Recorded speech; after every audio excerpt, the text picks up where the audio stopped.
name's Greg Smith. I'm a White Rock resident for about 18 years now, and I had a career in government mostly, but when I retired, I got to pursue my other passions, including cooking and art. And I'm here under false pretenses because I don't consider myself a cultural creator, but I would call myself a cultural corraller. Art's important to me, and it should be important to all of us because it's one of the most significant carriers of culture that we have. And why it's important to the community as a whole is because if one of us has imagination, it has the capacity to inspire and ignite imagination in others. And that imagination may not always stay limited to the arts. Some art at the Blue Cottage, first of all, is a fake name. The cottage isn't blue.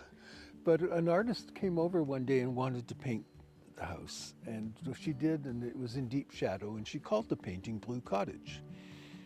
So I thought, my God, I've got to do something about that. So I painted the door, the mailbox, the window box blue, and just called it Blue Cottage. But one of my concerns is that art gets locked up in galleries. And it should be out in the community, out in the neighborhoods, so people literally walking by can enjoy it. So art at Blue Cottage is a very sort of democratic way to come and enjoy art and talk to artists and learn a little bit about what they're thinking and how they do what they do.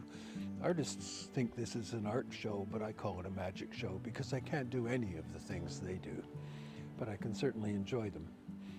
More than the eye can see is a direct contradiction to what I've argued about taking art out of the galleries and putting it into the neighborhood. We're very happy to have that gallery space provided by the city.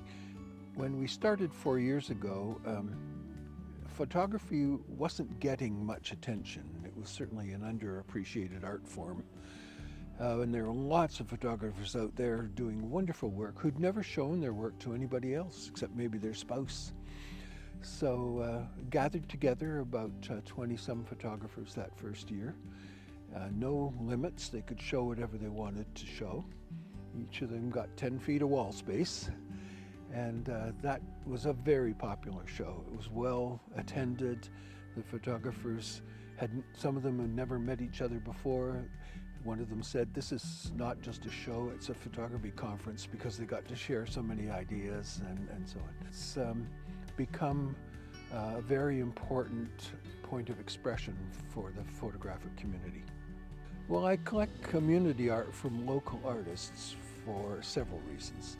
The first is that they are part of my community, so I want to embrace them in that sense. I want them not just to visit me once a year, but I've got them on my walls all year round, and I get to enjoy them that way.